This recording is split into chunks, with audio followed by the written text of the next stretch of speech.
궁금했던 세계의 반응, 글로벌 리플, 글리 시작하겠습니다. 여러분은 짐을 잘 챙기고 다니시는 편인가요? 저는 걸어가다가 가방에서 물건을 꺼낼 때나 어딘가에 머무르다가 장소를 이동할 때 종종 물건을 잃어버린 적이 있습니다. 특히 지하철을 타다가 깜빡잠에 들었을 때 꼭 깨면 제가 내려야 하는 역이더라고요. 그럴 때 급하게 내리다 보면 소지품을 두고 내릴 때가 있는데요. 이럴 때마다 항상 도움을 받던 게 바로 지하철 유실물 센터입니다. 우리나라의 지하철에는 유실물을 관리해주는 유실물 센터가 정말 잘 되어 있는데요. 아마 이용해보신 분들이라면 잘 아시겠죠. 저도 제 가방을 잃어버리고 검색을 한 후에 알게 되었는데 지하철에서 짐을 두고 내리면 자신이 탔던 열차 번호를 바로 확인하고 몇 번 칸에 타고 있었는지를 숙지하면 대부분 쉽게 찾을 수 있습니다. 여러분들도 알고 계시면 좋을 것 같아요. 제가 잃어버렸을 때는 당황스러워서 열차 번호를 정확히 알지 못했지만 제가 이용했던 시간대와 어떤 역인지 그리고 몇 번 칸이었는지까지 말씀을 드리니까 해당 시간대에 운행되었던 열차를 역 추적해서 역무원분이 확인하여 찾아주셨습니다. 실제로 저뿐만 아니라 하루에도 수백 건 가까이 지하철 유실물이 발생한다고 하는데요.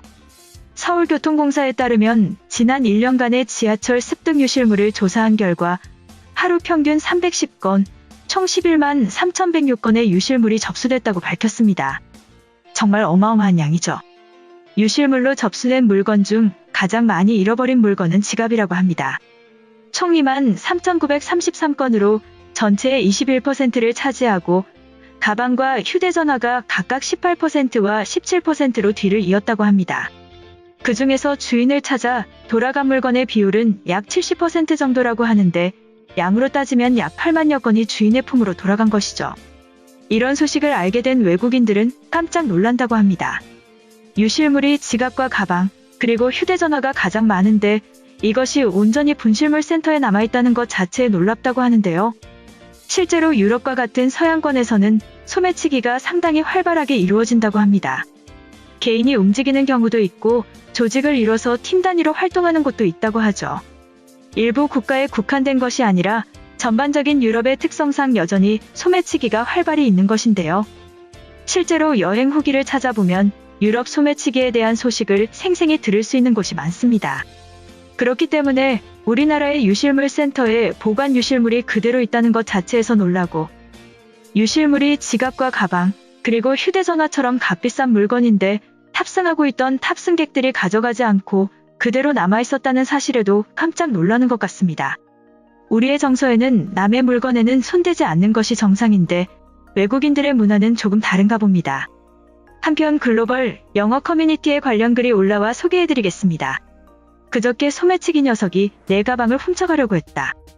예전에 한국에 갔을 때는 소매치기는커녕 가방을 찾아주는데 혈안이 되어 있는 사람들이 많았어. 지하철을 이용하다가 작은 가방을 놓고 내렸는데 거기에 여권을 둬서 조마조마했었거든. 그래서 한국 친구에게 도움을 요청하니까 역무원에 바로 전화를 걸어서 내가 몇 시에 어떤 열차에 탔는지 몇 번 칸에 탔는지를 알려주니까 다른 역에 있던 역무원이 찾았다고 연락을 받았다. 처음에는 당연히 누군가 가져갔겠지라고 생각을 하고 대사관을 찾으려고 했는데 불과 20분도 안 돼서 내 가방을 다시 받을 수 있을 줄은 몰랐어. 프랑스였다면 나는 이미 국제미아가 됐을 거야. 이처럼 우리나라의 지하철에서 분실물을 찾은 경험을 떠올리는 외국인의 글이었는데요. 해당 글에 달린 외국인 반응 살펴보겠습니다. 가방을 지하철에 두고 내려도 찾으려는 생각을 하다니 믿을 수 없어. 본인이 잘못해두고 가져가는 사람을 탓할 수는 없잖아. 길을 걷는데 바닥에 $100가 있다면 안 가져가는 사람이 있을까? 나라면 전속력으로 달려서 가져갈 듯. 내리자마자 곧바로 열차를 추적할 수 있는 시스템이다. 머리 위와 발밑의 숫자로 물건을 찾다니 한국인들은 이런 것들만 연구하는 거야? 상상해 본 적이 없는 편리함이다. 유실물 보관함이 유지되는 것이 신기해.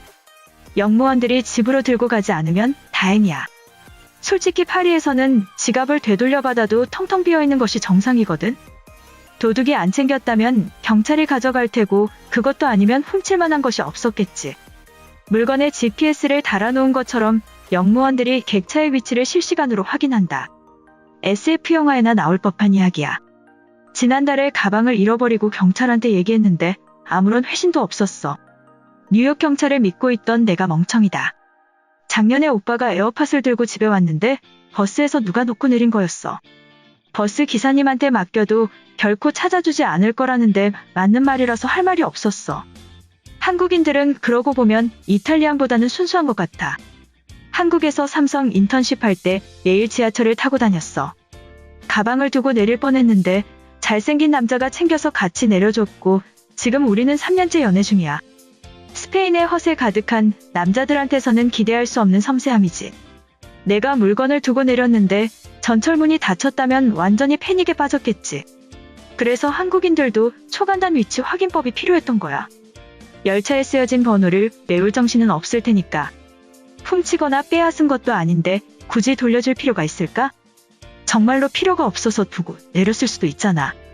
한국에서는 70%가 물건을 되찾았지만 적어도 뉴욕에서는 70%가 못 찾을 거야. 지하철을 타기 전에 애니메이션처럼 열차의 도착 시간을 확인할 수 있다니 제발 바르셀로나에도 설치해줘. 막차 시간에 막연한 기다림은 정말 최악이야. 몇 번째 칸에 타는지 번호는 왜 적혀 있는 거야? 순서가 중요한 이유가 있는 걸까? 혹시 한국인들이 있다면 댓글 달아줘. 두고 간 가방을 자연스럽게 메고 가는 도둑을 본 적이 있어. 그런데 내가 되찾아주려고 해도 주인은 이미 두 정거장 전에 내려버렸지. 딱히 해줄 수 있는 것이 하나도 없어서 도둑 뒷모습만 지켜봤다. 심지어 경찰들도 돈은 빼고 지갑을 돌려준다. 지인들 중에 돈이 그대로 있는 채로 돌려받은 사람은 없었다. 로마 경찰들은 지갑을 찾아준 수당이라고 생각하는 것 같아. 한국에서는 물건을 두고 내린 채로 번호 2개만 말하면 영무원들이 조직적으로 움직여주나 봐. 그런 서비스는 유료일 것 같은데 수고비는 얼마 정도 할까? 공짜라기에는 정말 미안할 것 같아. 섬세하게 필요한 것들을 고민한 흔적이 보인다. 한국은 전 세계 가전제품을 리드하는 나라야. 매년 CES에 참가하는데 요즘에는 정말 한국 기업들이 상을 쓸어간다. 지하철까지 꼼꼼하게 고민하는 것을 보면 무서울 정도야. 한국인 아내와 결혼한 지 5년이 지났는데 런던에 살면서 매번 불평하면서 비교하는 것이 지하철이다. 솔직히 튜브가 오래되고 좁고 불편한 것은 공감했지만 한국이 이 정도일지는 몰랐어. 코로나가 끝나면 한국으로 여행 가자. 미안해. 일단 찾을 수 있다는 것을 믿을 수 없어. 아무리 열차를 쫓아갈 수 있는 시스템이 있다고 해도 뉴델리에서 5분이 지나면 아무것도 남아있지 않을 거야. 명품이거나 좋아 보이는 것이 아닐지라도 호기심에 가져가거든. 이번 영상은 여기까지고요. 제 영상이 도움이 되셨거나 세계 속 반응 더 보고 싶다 하시는 분들은 구독과 좋아요, 알람 설정까지 부탁드립니다. 다음에 또 봐요. 안녕.